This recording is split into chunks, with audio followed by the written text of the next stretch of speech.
Bismillah ar-Rahman ar-Rahim. MSD Symposium, and I have the pleasure and honor to present Professor Leszek Czupryniak from Poland. He's going to talk about making choice DPP4 inhibitors, SGLT2 inhibitors, or both, when and why is in taking the next step. Thank you very much, and now I can thank you personally for inviting me here to fascinating Cairo with this beautiful view on the Nile River. There is one other connection between Poland and Egypt. In 1970s and 1980s, we had in Poland one of the best archaeological schools and experts. So many of the excavations done in Egypt were done by Polish archaeologists, and we didn't steal anything.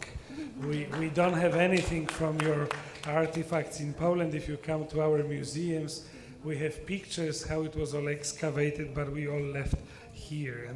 And as a child, I was taken by my mother to our archaeological museum in my town in Łódź, so I remember it very well. Okay, so that's my last presentation, a slightly different topic. Despite everything what was told about me, I was the president of Polish Diabetes Professional Association. I'm involved in AASD postgraduate education programs. I'm just a simple clinician. 80% of my time I spend with the patients, mostly with type 2 diabetes, but also type 1 and all sorts of diabetes. And I'm head of the Department of Diabetology and Internal Medicine in Warsaw Medical University, which is the oldest and the largest medical school in my country. So now I put my hat of a clinician, and I will talk about oral agents, when to choose which drug and how we can look at them today, because it's a lot of, maybe not confusion, but we have a lot of data on the choice of drugs. And sometimes having a patient in front of us, we might feel uncomfortable which drug to choose or how our decisions should be guided. So if we look at, so I'm discussing what should we add to metformin. Regardless of what algorithm or guidelines we will look, metformin is still the foundation, as it is now called, therapy. But then we have a number of agents to add. So the current discussion when we use newer drugs are between DPP4 inhibitor and SGLT2 inhibitors. There are still sulfonylureas around, and the benefit of sulfonylurea is the price, of course, and long-term experience. But we would like to treat patients with the drugs which are newer and cause no hypoglycemia. So let's look at them. What are the differences and what are the similarities between DPP4 inhibitors and SGLT2 inhibitors?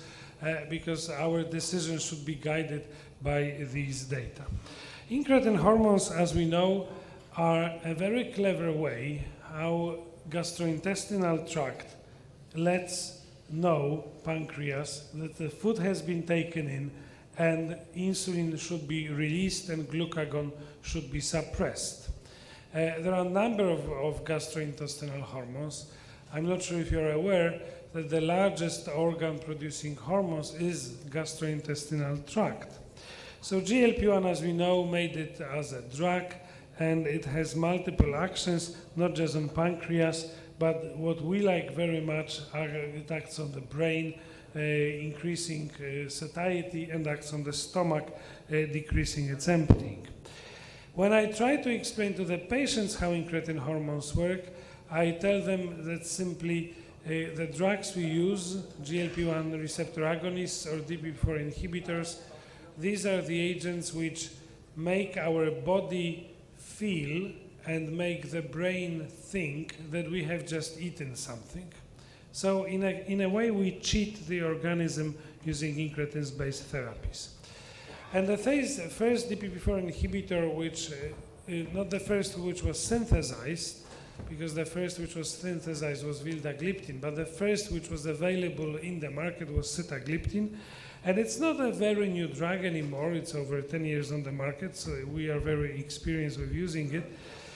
And as we know from one of the very first studies done by Robert Heine, and now years ago, we have the effect of sitagliptin exactly as the effect of glipizide, that's sulfonylureas. I show this slide very often because many of my colleagues maybe not many, but some of the colleagues in my country say, well, DPP4 inhibitors are somehow weaker sulfonylureas. But these studies show you that it's not the case. This suggestion that they might be slightly weaker comes from the fact that DPP4 inhibitor cause no hypoglycemia. So if sulfonylurea cause hypoglycemia, oh, they must be strong drugs. DPP4 inhibitors don't do that, but they are not weaker in terms of glucose control. What we especially like about them, what I mentioned, is the weight neutrality, although in many studies when you look here, when you compare gliptins with sulfonylureas, there is a little bit of weight loss, 1-2 kilograms, although we call them weight neutral. And this figure on the left also shows that they are not weak agents. It all depends on the baseline HbA1c. The higher the baseline HbA1c, we may even expect the decrease close to 2%. And it's similar to fighting obesity. If we have someone who weighs 150 kilograms, losing 10 kilos will be easy. But if you want someone who's 90 kilograms to lose 10 kilograms, that would be much more difficult. And the last but not least feature of DPP4 inhibitors is this reduction in this absence virtue of hypoglycemia. The same study, we have 30% of patients experienced hypoglycemia on glipizide, 5% on hypo, and I have no time to show it to you, but if you analyze how incretin hormones act, they are unable to cause any hypoglycemia. And the final part of the evidence which comes on DPP4 inhibitors comes from sitagliptin study, a cardiovascular outcome trial, TICOS study, the largest performed with gliptins, and that makes also sitagliptin the best evidence, unlike other agents. Some of them, as I mentioned already, the oldest one like vildagliptin have no cardiovascular outcome trials. They showed the safety of sitagliptin, although of course, to be frank, we admitted this was one of the first studies published in the series of cardiovascular outcome trials. We did expect that perhaps using sitagliptin will decrease cardiovascular risk, but now we know it's a class effect that all these drugs are safe. They simply don't affect cardiovascular risk either way, maybe with a little exception of saxagliptin, which is still suspect of increasing slightly heart failure. That made DPP4 inhibitors extremely successful in Europe, and I guess also in your country they are quite often used, although not reimbursed, of course. This is the figure, the table, which is already 4 years old. And if you look at various countries, how combinations of sulfonylureas and DPP4 inhibitors are used. So in countries like in France, twice as many patients 4 years ago were using metformin and DPP4 than metformin and sulfonylurea. The same in Germany. The other way around in UK, there are few countries in European Union which still prefer sulfonylureas, but this is related to the reimbursement policy. It's UK and the Netherlands, for example. In these countries, sulfonylureas are still more often used than DPP4 inhibitors. But worldwide, they have become the second-line agent after metformin for few simple reasons. Once, no hypo. Second reason, they give no any other side effects. So they are very useful for general practitioners because you just give the prescription to the patient. You don't have to explain anything. The patient just has to take the drug.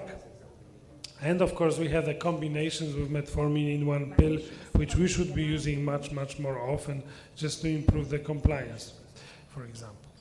And what about SGLT2 inhibitors? This is an interesting story, very interesting story, as you know, because we are now exactly 6 years on the 12th of November, so in 3 weeks' time, we will have in 3-4 weeks time, we will have the 6th anniversary of licensing dapagliflozin. This was the first SGLT2 inhibitor put on European market.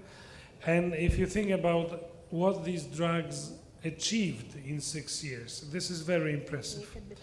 They have come to the market, maybe not by accident, but by a simple observation that in some patients, in some people, in whom these protein is mutated, is not working properly, these subjects are unable to reabsorb glucose and sodium. So the concept was, okay, maybe we can block this cotransporter, sodium glucose cotransporter completely, and then glucose which comes to primary urine and has to be reabsorbed in the kidneys will simply stay there. And we were very skeptical at the very beginning because for decades, I still remember these times, we were treating patients with diabetes to the level of no glycosuria. It was in the era before glucose meters, we simply wanted to achieve the absence of glucose in the urine, and now we are giving drugs which cause glycosuria, and it's a huge glycosuria. But apparently the drugs work, of course. Patients have lower blood glucose, they lose weight because they lose calories, up to 300 calories per day, and we have these cardiovascular outcome trials. One thing to remember about SGLT2 inhibitors is that we do not really know how they work, how these effects which we know from the studies are achieved.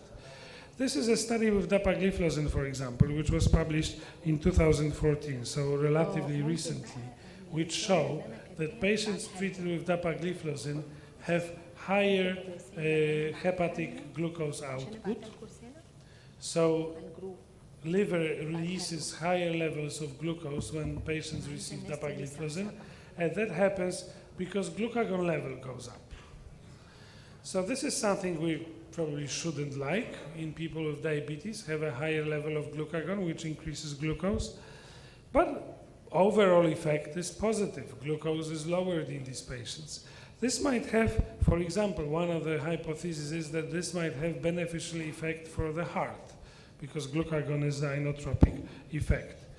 What we also noticed, and if you use the ever SGLT2 inhibitors, you must have also noticed that this weight loss, which we advocate and which is recommended to us by the companies, does occur in majority of patients. People, as you can see here, that's the study with empagliflozin, they lose weight for the first few weeks, maybe 2, 3, 4 months, but then weight stabilizes. While we would expect the weight loss to continue because the patients are pissing with 300 calories per day after day all the time as long as they take the drug. This weight stabilization occurs because people start to eat more. And this was shown in this study very nicely, and it also is an excellent picture how complex our metabolism is. That if we force our body to lose calories with the urine, the hypothalamus works hard to increase calorie intake to compensate for this calorie loss. So patients should be made aware. We should tell them that,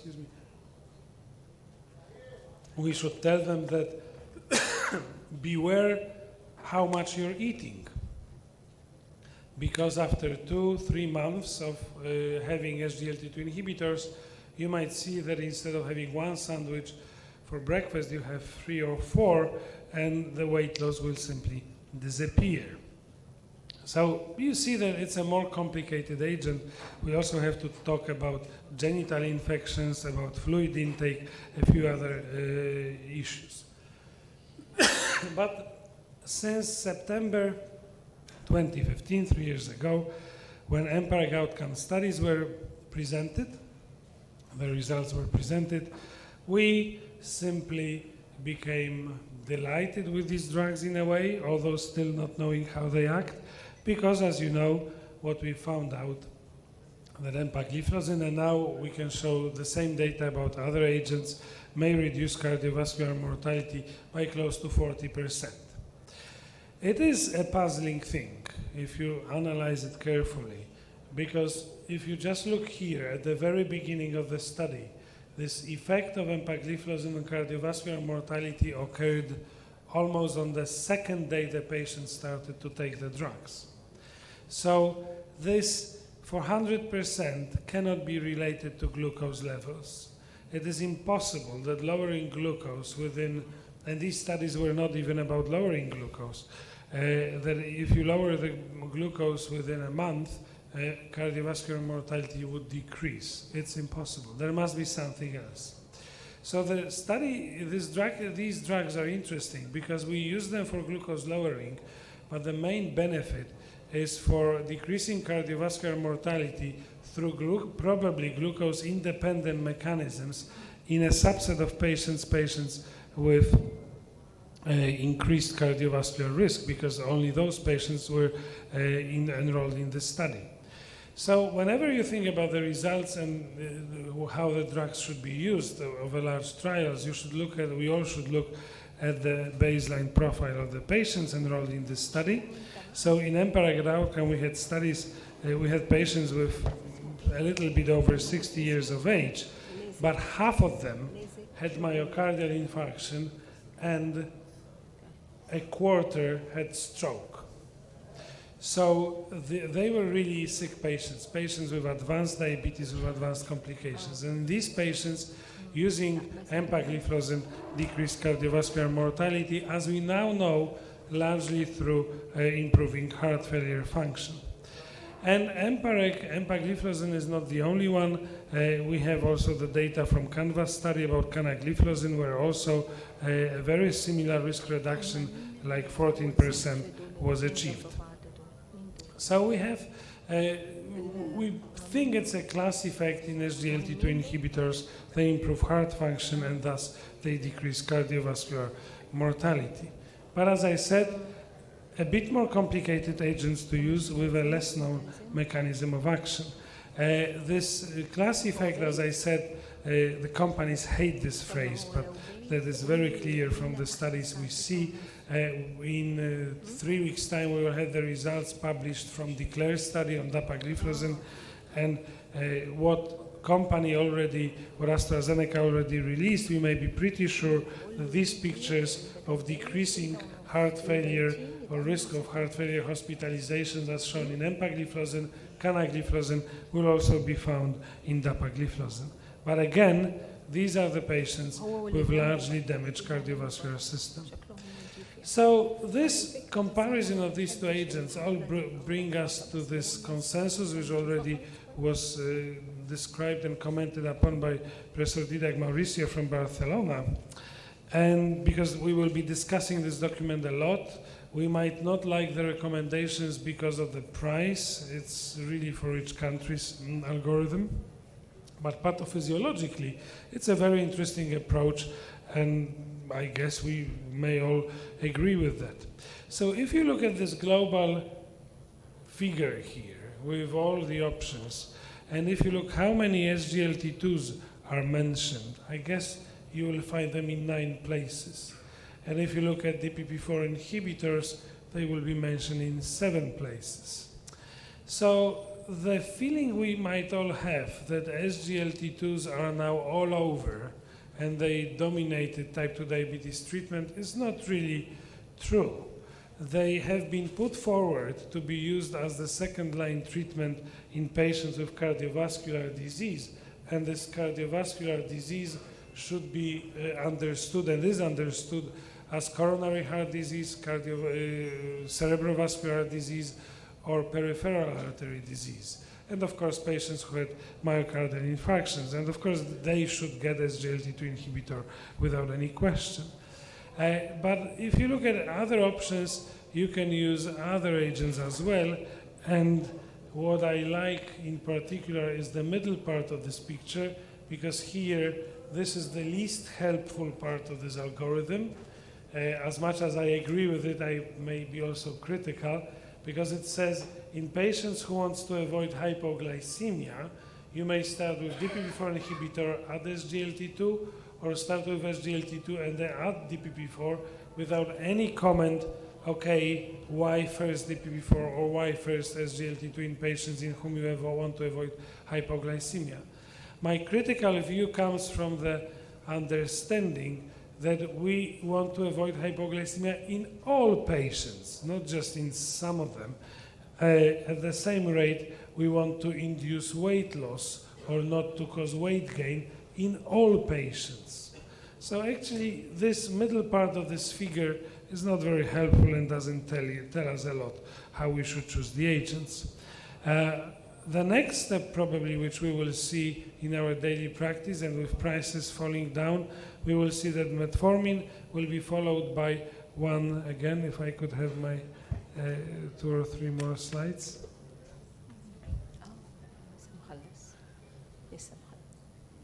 Okay, that already everyone, oh, thank you.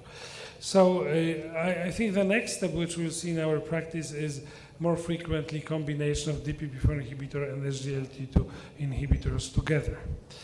So what about combining them, or is there any real difference between the efficacy of these drugs?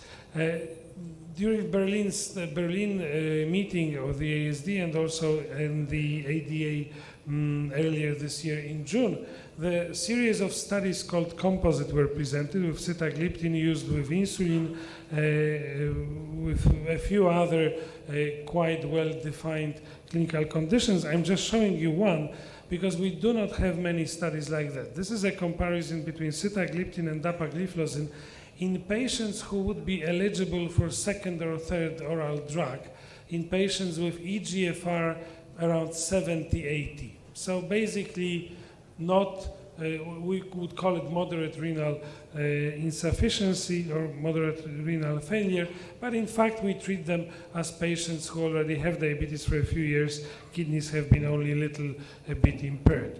And interestingly, what was found in this study, that sitagliptin has a little bit greater effect in lowering HbA1c than dapagliflozin, and also more patients achieve the goal, treatment goal, with the usage of sitagliptin than dapagliflozin.